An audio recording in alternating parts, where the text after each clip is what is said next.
Rain ഡ്രോപ്സിൻ്റെ പുതിയൊരു വീഡിയോയിലേക്ക് എല്ലാ കൂട്ടുകാർക്കും സ്വാഗതം. നമ്മുടെ നാട്ടുപ്രദേശങ്ങളിലും ഗ്രാമപ്രദേശങ്ങളിലൊക്കെ തനിയെ ഉണ്ടായി വരുന്നൊരു ചെടീനെ പരിചയപ്പെടുത്തിക്കൊണ്ടാണ് ഇന്നത്തെ നമ്മുടെ വീഡിയോ. ഈ ഒരു ചെടിയുടെ പേരെന്ന് പറഞ്ഞാൽ മണിത്തക്കാളി എന്നാണ്. മണിത്തക്കാളി എന്ന പേരിലുപരി ഇതിന് മറ്റു ചില പേരുകൾ കൂടിയുണ്ട് കേട്ടോ. മണത്തക്കാളി, ചീരത്തക്കാളി, മുളക് തക്കാളി എന്നൊക്കെ ഈ ചെടി അറിയപ്പെടാറുണ്ട്. മണിത്തക്കാളി എന്ന് പറയുന്നത് ചെറിയ ചെറിയ കുഞ്ഞൻ തക്കാളികളാണ് ഇതിലെ ഫ്രൂട്ട് കേട്ടോ. ഉണ്ടായി വരുമ്പോൾ നല്ല പച്ച കളറിലിരിക്കുകയും പഴുത്ത് കഴിയുമ്പോൾ അത് മുന്തിരി കളറിലേക്ക് മാറുകയും ചെയ്യുന്ന കോമൺ വെറൈറ്റി ആയിട്ടുള്ളൊരു പ്ലാന്റാണ് ഈ ഒരു മണിത്തക്കാളി. ഇതിൻ്റെ ചുവപ്പ് കളറിലുള്ളതും മഞ്ഞ കളറിലുള്ളതുമായ വെറൈറ്റി മണിത്തക്കാളികളും നമ്മുടെ നാട്ടിലൊക്കെ ധാരാളമായിട്ടുണ്ട്. എങ്കിലും ഇതാണ് ഏറ്റവും കോമൺ ആയിട്ടുള്ള ഒരു വെറൈറ്റി, ഈ ഒരു മുന്തിരി കളറുള്ള തക്കാളി. ഇത് തക്കാളി എന്ന് പറയുന്നുണ്ടെങ്കിലും തക്കാളിയുമായിട്ട് യാതൊരു ബന്ധവും ഇല്ലാത്തൊരു ചെടിയാണ് കേട്ടോ. ഇത് വഴുതന ഫാമിലിയിൽ പെടുന്ന ചെടിയാണ്. അപ്പം ഈ മണിത്തക്കാളി പഴുത്ത് കഴിയുമ്പോൾ ഇതുപോലെ നല്ല മുന്തിരി കളറുള്ള ഫ്രൂട്ടാണ്.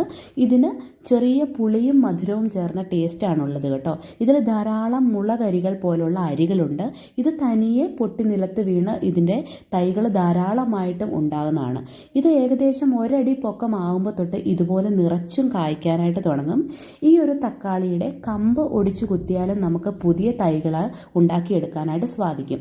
അപ്പം ഈ ഒരു മണിത്തക്കാളി നമ്മുടെ നാട്ടിലൊന്നും വ്യാപകമായി കൃഷി ചെയ്യുന്ന ഒരു ചെടിയല്ല. എങ്കിൽ ഇത് തമിഴ്നാട് പോലുള്ള സ്ഥലങ്ങളിലൊക്കെ വ്യാപകമായിട്ട് കൃഷി ചെയ്യുന്ന ഒരു ചെടി കൂടിയാണ്. ഇതിന് അവിടെ ചീര എന്നാണ് പറയുന്നത് കേട്ടോ.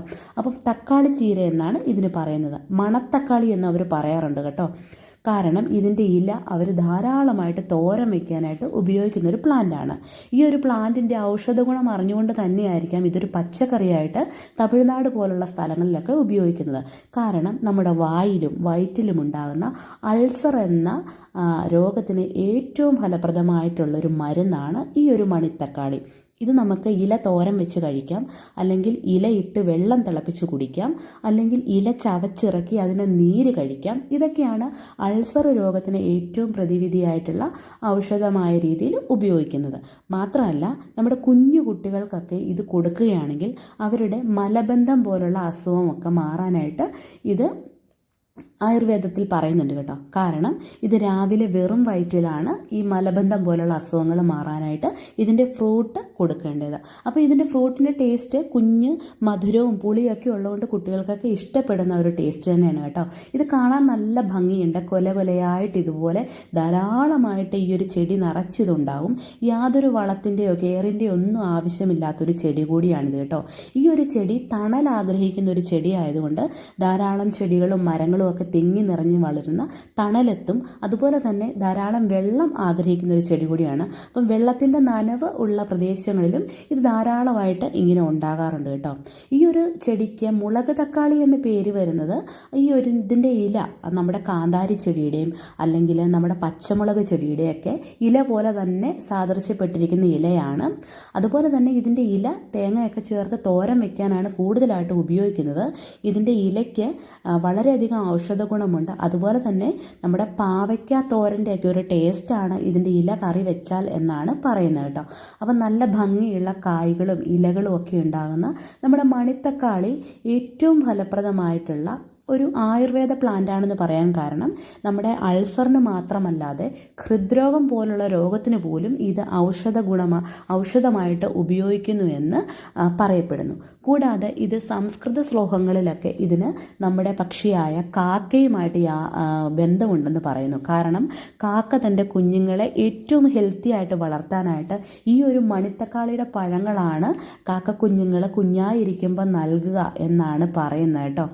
അപ്പം ഇതിന് കാക്കയ്ക്ക് പോലും ഇതിൻ്റെ ആരോഗ്യ അല്ലെങ്കിൽ ആയുർവേദ ഗുണങ്ങൾ അറിയാം.